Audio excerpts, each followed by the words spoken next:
In front of me is OPPO Reno13 FS 5G, and today I would like to show you how you can change and customize your keyboard.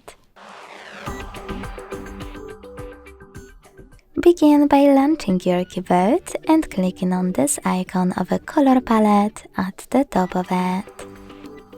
Then scroll down to click on one of those available themes. I will go with maybe this one. Manage keyboarders thanks to this switcher and hit apply.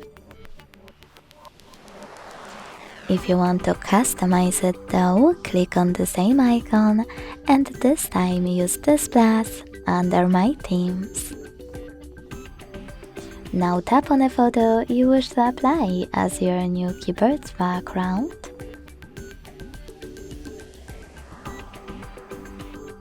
Pinch it to scale, drag it to move, and hit next. Adjust the brightness by swiping left or right. Hit done. Manage keyboarders and choose apply.